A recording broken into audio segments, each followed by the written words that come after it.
नमस्कार, मैं रवीश कुमार। यह समय सिर्फ तालाबंदी और उसके असर से डरने, जानने और समझने का ही नहीं है, बल्कि इतिहास में लौटकर जानने समझने का भी है कि उस दौरान जब महामारियों का प्रकोप टूटा, करोड़ों लोग मरे, तो मनुष्य ने इसका सामना कैसे किया और अपने लिए भविष्य की दिशा कैसे तय की। आज भले ही हम ये नहीं समझ पा रहे हैं कि कोरोना के बाद इंसानी ज़िंदगी का भविष्य क्या होगा, लेकिन इतिहास से हम काफ़ी कुछ सीख सकते हैं। हर सदी में महामारियों का प्रकोप रहा है। कभी 5,000 लोग मरे हैं, कभी 5 करोड़ लोग मरे हैं। और उसके बाद साइंस ने, मेडिकल साइंस ने कुछ न कुछ प्रगति भी की, लेकिन कोविड-19 ने एक बार फिर से साइंस को, मेडिकल साइंस को स्तब्ध कर दिया, उनका इम्तहान ले लिया। इसलिए ज़रूरी है कि आज हम थोड़ा पीछे चलें इतिहास की तरफ और घड़ी की सुई घुमाते हैं। हम आपको ले चलते हैं 14वीं सदी के इटली के वेनिस, जहाँ के बंदरगाहों पर समुद्री जहाज़ों को 40 दिन के लिए रोका जाता था ताकि उनके ज़रिए शहर में प्लेग ना फैले। इटली की भाषा में 40 दिन पूरे होने को क्वारंता जियोर्नी कहते हैं और इसी से आया है शब्द क्वारंटीन। महामारियों के होने और इनके फैलने के कारण अलग अलग होते हैं। एक समय औपनिवेशिक व्यापारिक नेटवर्क के कारण समुद्री मार्ग से महामारियां फैला करती, फिर युद्ध के मोर्चे से लौटे सिपाही के कारण फैला करती थी, क्योंकि वो मोर्चे से कई तरह के संक्रमण और महामारियों को लेकर अपने शहर लौटता था। फिर रेल मार्ग के जरिए तेजी से फैलने लगी और अब हवाई जहाज़ के कारण कोविड-19 पूरी दुनिया में कितने कम समय में फैल गया। हम कुछ महामारियों के नाम जानते हैं और कुछ के नाम नहीं जानते। पीला बुखार, cholera, TB, plague, Spanish flu, smallpox, chickenpox, Ebola, SARS, इस तरह की महामारियों के नाम हम जानते हैं। कुछ महामारियां आती हैं और चली जाती हैं, कुछ को मनुष्य हमेशा के लिए मिटा देता है और कुछ महामारियां अपना रूप बदलकर हमारे साथ रहने लगती हैं। स्मॉल पॉक्स, चेचक को काफ़ी खतरनाक माना है। इतनी पुरानी है इसकी निशानी कि 3000 साल पहले की एक मम्मी से चेचक के प्रमाण मिलते हैं। 20वीं सदी में चेचक से 30 करोड़ लोग दुनिया भर में मारे गए थे। 3 बार प्लेग का कहर दुनिया भर में बड़े पैमाने पर टूटा है। 542 ईस्वी सन में जस्टिनियन प्लेग से हर दिन 10,000 लोग तक मर जाते थे। जाते जाते इस प्लेग ने आधे यूरोप को ख़त्म कर दिया। आधुनिक अनुमानों के मुताबिक 10 करोड़ लोग मारे गए। 19वीं सदी में गंगा के मैदानी हिस्से से कॉलेरा का ज्वार उठा था। आज भी इस बीमारी से WHO के अनुसार कभी 21,000 साल में तो कभी 1.5 लाख के करीब साल में लोग मर जाते हैं। 1918 में स्पेनिश फ्लू महामारी की बहुत बात होती है। इस फ्लू ने 2 से 5 करोड़ लोगों को मार दिया था। अमेरिका में इससे 5 लाख लोग मरे थे। 1918 के स्पेनिश फ्लू से भारत में ही 1 से 2 करोड़ लोग मारे गए थे। भारत की आबादी का 6% मिट गया था। जुलाई 1918 में भारत में हर दिन स्पेनिश फ्लू से 230 लोग मरा करते थे। दूसरा झोंका सितंबर 1918 में बॉम्बे से आया और श्रीलंका तक गया था। परिवहन के सिस्टम से यह महामारी तेजी से फैली थी। तब के सैनिटरी कमिश्नर ने अपनी रिपोर्ट में लिखा था कि रेलवे ने फैलाने में बड़ी मदद की है। 1957-58 में सिंगापुर में एशियन फ्लू की महामारी आई, जिसने करीब 11 लाख लोगों को मार दिया। अमेरिका में इससे 1,16,000 लोग मारे गए थे। दुनिया भर में इतिहासकारों के बीच महामारी एक रोचक और जुझारू विषय। हम बात करने जा रहे हैं न्यूयॉर्क की कोलंबिया यूनिवर्सिटी में इतिहास पढ़ाने वाली कविता शिवरामकृष्णन से, जो दक्षिण एशिया के स्वास्थ्य एवं चिकित्सा, पब्लिक हेल्थ और चिकित्सा पे का अध्ययन करती हैं, उसका ऐतिहासिक अध्ययन करती हैं। कविता शिवरामकृष्णन का विषय भारत के संदर्भ में है। 1896 से लेकर 1930 के बीच प्लेग की महामारी कई चरणों में फैली, उसमें 1 करोड़ लोग भारतीय मरे। तो हमारे साथ कविता शिवरामकृष्णन हैं। आपका बहुत बहुत स्वागत है कविता प्राइम टाइम के दर्शकों से बात करने के लिए।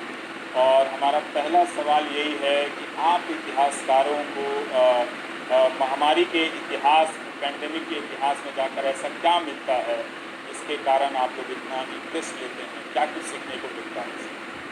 Ravish ji, thank you for having me here today.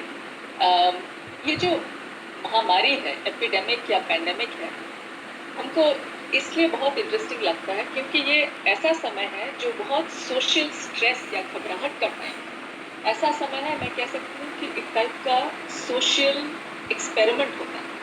महामारी का समय एक नाटक जैसा होता है जब समाज अपने अभिनेता या एक्टर्स को चुनती है। वी रियलाइज कि उस समाज के अंदर जो उसकी मोरालिटी है, जो सोशल रिलेशनशिप्स हैं, जो आर्थिक मुद्दे हैं, वो सब एक ड्रामा के टाइप की मतलब ड्रामेटाइज हो जाते हैं उस टाइम। एंड इसलिए जो महामारी है वो हमें एक्चुअली उस टाइम एक सर्टन स्पेस और टाइम में रिस्ट्रिक्टेड है और हमें समझाती है उस टाइम की ये सोसाइटी की वैल्यूज़ क्या है। तो इन अ वे जो कोविड-19 का टाइम है या पहले की महामारियाँ भी थी, हमें यही समझाती हैं आई थिंक, इसलिए इंटरेस्टिंग है क्योंकि हमें लगता है कि हमें कुछ सोसाइटी के बारे में जानकारी दी। It is both biological but एक सोशल डिजीज भी एट दैट टाइम। तो क्या आप कुछ उदाहरणों से, एनेक्डोटल उदाहरणों से बता सकती हैं कि कोविड-19 के समय आप दुनिया भर में जो होते हुए देख रही हैं और जब आप डॉक्यूमेंट्स, दस्तावेज़ों को पलट रही थी 1896 और 1930 के बीच के भारत के जो प्लेग से जब 1 करोड़ लोग मरे थे, तब किस तरह का दोनों के बीच के समाजों में क्या कोई आपको सिमिलैरिटी, समानता या अलग-अलग चीज़ें दिख रही थी? हाँ, जो सामान्यतः भाव है, कहते हैं ना कि जो महामारी है, स्पेशली कोविड-19, वो मॉडर्न भी है और इन अ वे बहुत ट्रेडिशनल एंड ओल्ड भी। जो ओल्ड या हिस्टोरिकल सिमिलैरिटीज़ हैं वो पहले की महामारियों में स्पेशली स्टेट पावर जो है, जो जो पॉलिसीज़ थे, जैसे क्वारंटीन की पॉलिसीज़ थी या अस्पताल में लोगों को ज़बरदस्ती एडमिट करने की पॉलिसीज़ थी।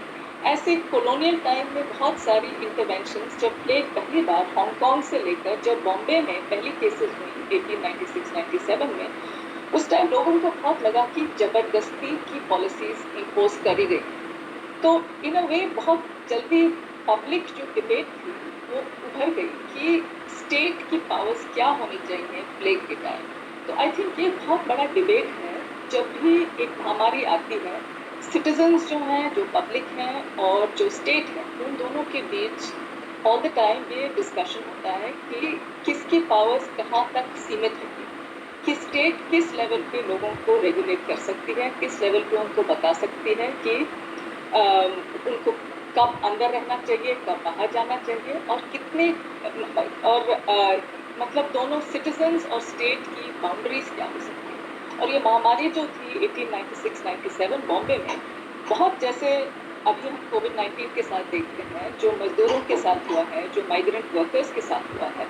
जब पहले महामारी बॉम्बे में आई, उस टाइम जो माइग्रेंट वर्कर्स थे, कॉटन मिल वर्कर्स थे, सारे बहुत सारे, ऑलमोस्ट उनकी पूरी पॉपुलेशन, मिलियंस ऑफ देम, सारे बॉम्बे को छोड़ के बाहर निकल गए। और जो अभी हमने कोविड-19 के साथ ड्रामा देखा है और जो बहुत बहुत पैथेटिक सीन्स देखे हैं, वो उस टाइम भी हुई थी जब बॉम्बे को छोड़ने लगे मिल वर्कर्स। और बहुत सारे जो कोई मिल वर्कर्स बीमार थे, उनको Arthur road infectious disease hospital में एडमिट किया गया, फोर्सिबली एडमिट किया गया।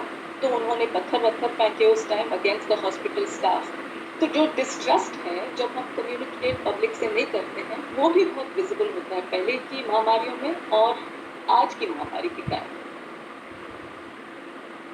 तो हुआ क्या जब बॉम्बे में डिबेट होने लगा उस समय पे बॉम्बे और आज की मुंबई में, तो पब्लिक के अपने अधिकार कितने चले गए, स्टेट कितना हावी हो गया उस वक्त जब आप कह रही हैं? क्योंकि कई लोग अब लिख भी रहे हैं कि इस कोविड-19 के बाद दुनिया बहुत बदल जाएगी क्योंकि अब टेक्नोलॉजी है, सरकारें लोगों की ज़िंदगी में घुस जाएंगी। हम इस सवाल पर आएंगे, लेकिन फिर हम जानना चाहते हैं कि उस वक्त के बॉम्बे में क्या हो रहा है। उस वक्त के बॉम्बे में सर्वेलेंस बहुत था। एक है जो फाउंडर थे, Indian council of medical research के फाउंडर थे सीजे पंडित। और सीजे पंडित जो अपनी एक बायोग्राफी लिखते हैं, वो प्लेग के टाइम के पहले पैदा हुए थे। और वो लिखते हैं कि जब वो when he was growing up, कहते हैं कि पूना में जब उनकी माँ ने उनको बहुत जल्दी फैमिली को बोला कि आप छुप जाओ, सबको छुप जाने बोला, क्योंकि पुलिस जो थी हर हाउस की इंस्पेक्शन के लिए आई थी कि प्लेग के पेशेंट्स हैं कि नहीं। जैसे हम आजकल टेम्परेचर लेते हैं थर्मामीटर से, वी ट्राई टू सी किसको कोविड है कि नहीं।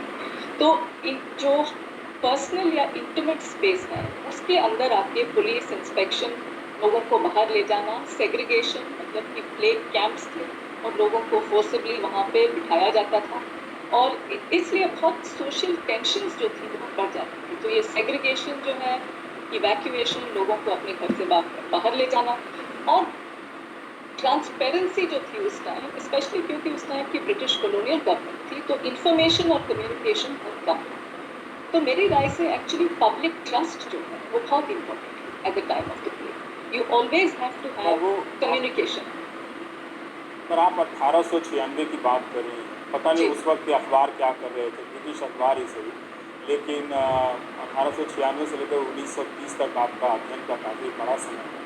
लेकिन अब तो देखने में आता है कि जनता काफ़ी कॉपरेट करती है सरकारों पर, अलग अलग देशों में, ये जानते हुए भी कि उसके अधिकार जा रहे हैं, लेकिन वो बहुत मदद करती है सरकार, वो बढ़ा है विश्वास।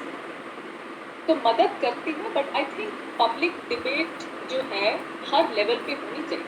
और उस टाइम भी जब in spite of the fact कि उस टाइम कॉलोनियल अथॉरिटी थी, लोगों को अपनी आवाज़ उठाने में भी बहुत हेजिटेशन होती, मगर फिर भी मराठा जैसे न्यूज़पेपर्स में उन बाल गंगाधर तिलक ने बहुत लिखा, बहुत स्ट्रांगली लिखा कि गवर्नमेंट इज नेग्लिजेंट, कि गवर्नमेंट हमारी मतलब नीड्स नहीं देख रही।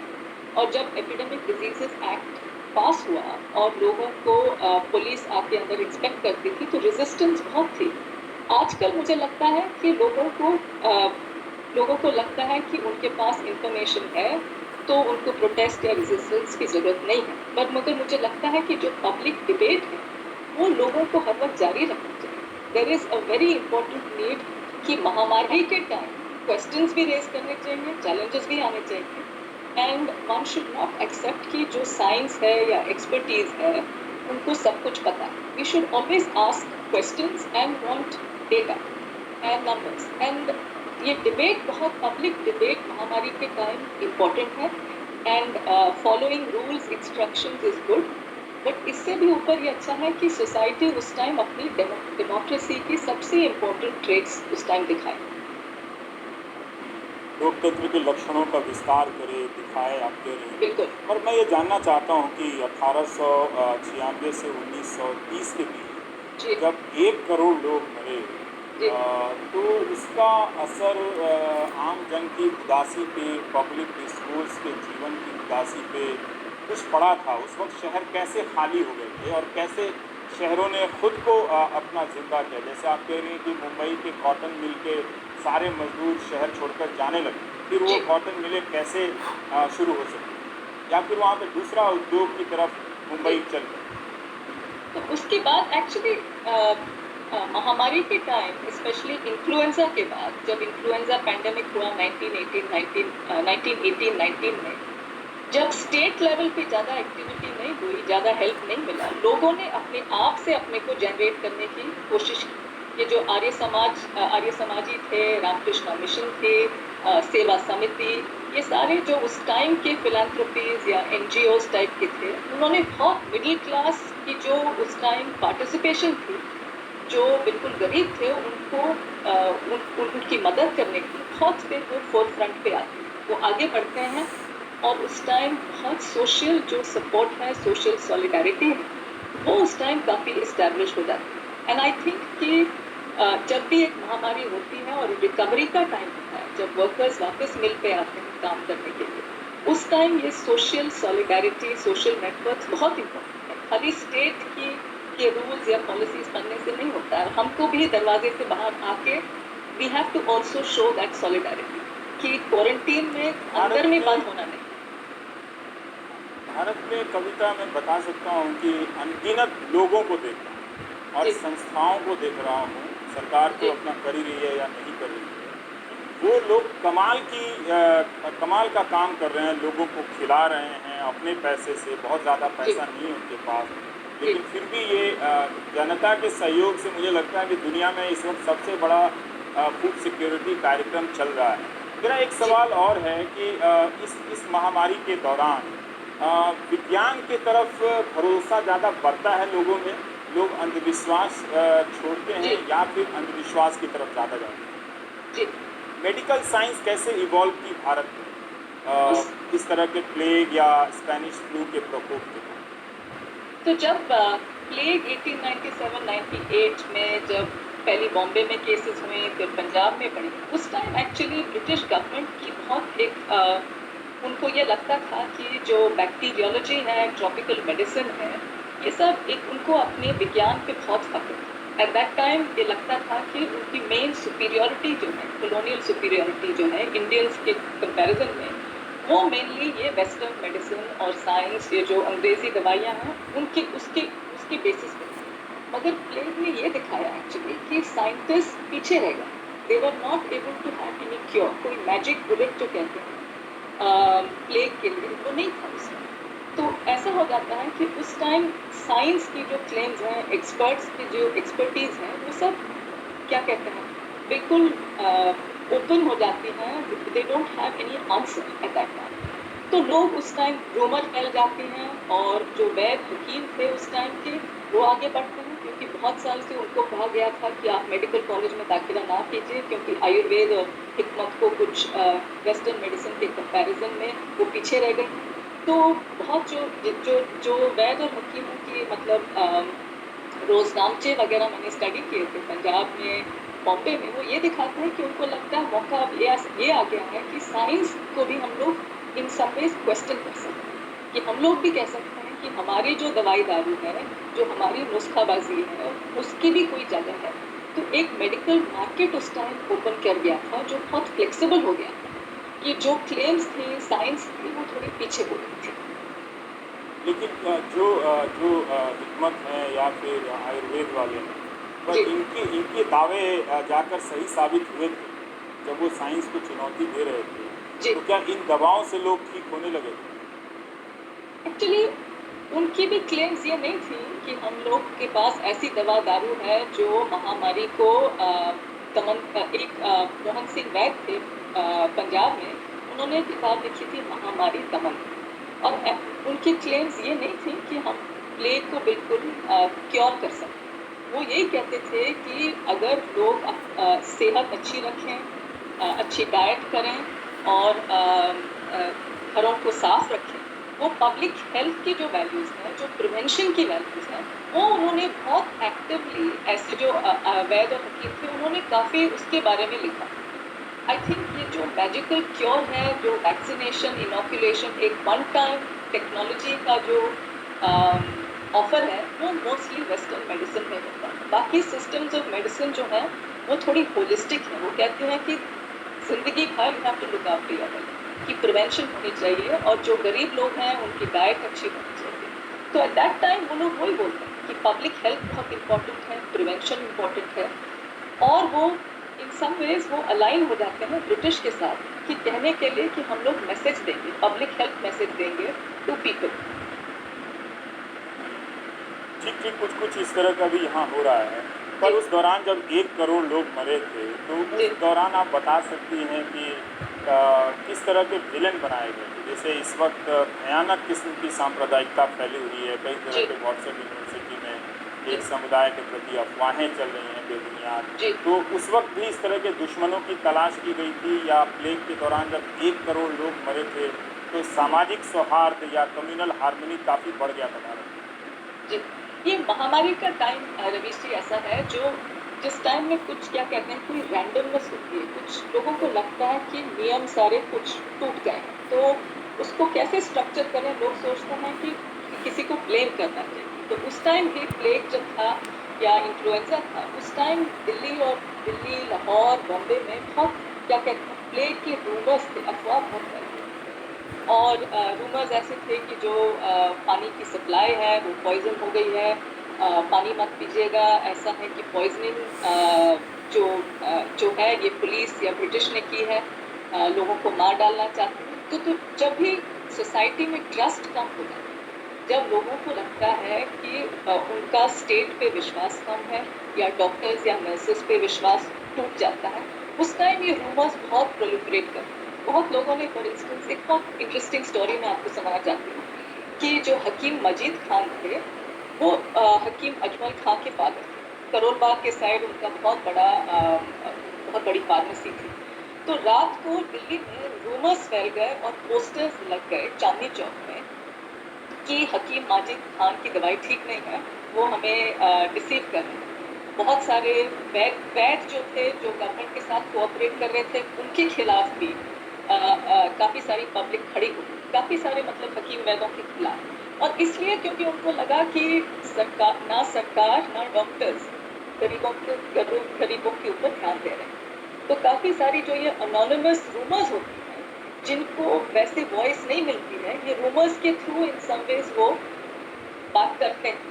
एंड आई थिंक ये सोशल मीडिया आजकल जो है वो एक टाइप का वायरस तो कोविड-19, बट एक सोशल वायरलिटी जो बोलते हैं, एक different kind of media virus भी। दो टाइप के वायरस हमको दिखते हैं आई थिंक आजकल। और एक तो बिल्कुल ही दोनों पे पाबंदी या कंट्रोल रखना आजकल मुश्किल हो गया है। And to verify what is truth and scientific and what is not, वो बहुत मुश्किल हो गया है। एंड आई थिंक जो लोग कंफ्यूज्ड हैं वो सोचते हैं कि एविडेंस, साइंटिफिक एविडेंस दवाइयों के बारे में ना भी हो, हम लोग सोचते हैं कि अगर कोई ना कोई हम दवाई दारू ले लें, कोई ना कोई नुस्खाबाजी हम लोग कर लें, ठीक हो जाए। But actually it is a sign of fear, it is a sign of some kind of despair this time. एक बार जानना चाहता हूँ कविता कि बहुत लोग जैसे स्पेनिश फ्लू के समय यूरोप में 30 से 40 साल के लोग, नौजवान लोग भी मर रहे थे। तो उस वक्त की रचनाओं पे, क्रिएटिव राइटिंग पे, रचनात्मक लेखन पे या फोक लोग में इस तरह की जो सामूहिक मौत हुई इतनी बड़ी संख्या में, तो लोगों ने उसको कैसे मेमोराइज किया, किस तरह से अपनी स्मृतियों का हिस्सा बनाया, कैसे वो सामना कर रहे थे? तो जो इन्फ्लुएंजा थी वो it's a bit of a special case obviously, क्योंकि इन्फ्लुएंजा के टाइम की बहुत रिकॉर्ड्स हमें इंडिया में नहीं। ऐसा था कि इन्फ्लुएंजा इस टाइम हुआ जब पॉलिटिकली रौलत एक्ट, बहुत सारी पॉलिटिक्स भी हमारी बढ़ रही थी, फैमिन्स भी थे, प्लेग उसके पहले हुआ था। तो उस टाइम बहुत कम रिकॉर्ड्स हैं, मगर मेरे जो हिस्टोरियन कॉलीग हैं उन्होंने लिखा है कि जैसे निराला जी थे, पोएट थे, उन्होंने लिखा कि उनकी वाइफ बीमार थी, उनको लगता था, बहुत लोगों को लगता था कि इन्फ्लुएंजा बहुत शॉर्ट स्पेस ऑफ टाइम में, almost with in few months, जितनी डेथ्स प्लेग में 1896 to 1920, बहुत लंबे टाइम में ऑलमोस्ट 12 मिलियन पीपल मर गए थे। इन्फ्लुएंजा के 6-7 महीने में उतने लोग मर गए थे। तो लोगों को लगता था कि दिन भर वो जो फ्यूनरल पायर्स, जो सिमेट्रीज हैं, वो बिल्कुल भरे, ट्रेन्स भरे हुए डेड बॉडीज, हॉस्पिटल्स भरे। तो बिल्कुल लगता था कि जो लोग एग्रीकल्चर करते हैं उनकी भी प्रोडक्टिविटी फॉल कर रही थी। तो लगता है कि उस टाइम हर जगह लोगों को लगता था कि तबाही फैल गई। कुछ अच्छी चीज़ें क्या निकल कर आई फिर इससे एक सोसाइटी के रूप में? हालांकि हम अंग्रेज़ों के राज में थे, गुलामी थी, लेकिन फिर भी इस बीमारी ने कोई नेशनल कैरेक्टर, राष्ट्रीय चरित्र गढ़ा था, शेप दिया था। I think national character definitely हुआ था, शेप हुआ था उसमें। I think at a local level, especially Ravish ji, I think हमारे भारत के ये जो महामारी का इतिहास है, I think it gives best examples in the local level. जैसे कि आप कोविड-19 के टाइम में हम देखते हैं, आपने प्रोग्राम किया था उड़ीसा पे, केरला पे, तो the best examples local level पे जो था, लाहौर के जो मोहल्लेदार हैं, दिल्ली के मोहल्लेदार थे, जो रईस थे, they came out to help people. जो नेबरहुड कमिटीज थी वो बहुत एक्टिव हो गई थी। जब स्टेट पीछे हो गया, जब स्टेट ने उतना महामारी के टाइम पे इंटरवेंशंस नहीं थे, उस टाइम पब्लिक आगे खड़ी हो गई अपने एक साथ काम करने के लिए। And I think that is very important. हम कहते हैं ना कि जब महामारी होती है, कहते हैं रिमेंबरिंग टू रिमेंबर, कि भूलना नहीं चाहिए उस टाइम क्या हुआ, क्योंकि it can serve as a very important lesson कि लोग कैसे इकट्ठे हो गए सपोर्ट देने के लिए eight the time of social crisis. बहुत बहुत शुक्रिया कविता हमसे जी, बात करने थैंक यू। का। और अब हम लेंगे एक छोटा सा ब्रेक के बाद लौटेंगे तो कुछ और करते हैं।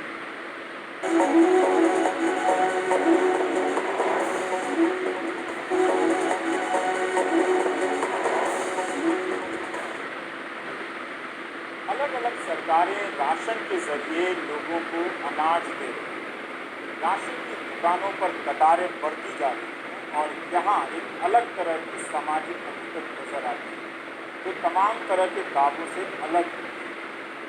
सरकारें जरूर उन्हें अनाज दे रही हैं, लेकिन उनसे बातचीत करने के बाद पता चलता है कि उन्हें पौष्टिक आहार नहीं मिल रहा। चावल बांटा जा रहा है, लेकिन सब्जी की कमी हो गई है, अंडा की कमी हो गई है, प्रोटीन की कमी हो गई है, फल फूल बहुत दिनों से नहीं मिला है लोगों का। इसका उनके स्वास्थ्य पर जरूर असर पड़ रहा है। अनुराग द्वारी और उनके सहयोगियों की ये रिपोर्ट। ये तस्वीरें मध्य प्रदेश की राजधानी भोपाल के नेहरू नगर की हैं, जहां कुछ दिनों पहले सरकारी राशन की दुकान से गेहूं लेने के लिए लंबी कतार लग गई। गरीबों ने कोशिश की सोशल डिस्टेंसिंग का पालन किया जाए, लेकिन पेट की भूख हर वक्त जिंदगी कहाँ देख पाती है, ये बताने पुलिस वालों को थोड़ी लाठी चलानी पड़ी। अगले दिन भी हम पहुंचे, दुकानें बंद थी, लोग निराश। नाराज जनता यही कह रही थी बीमारी बाद में मारेगी, पहले वो हमारा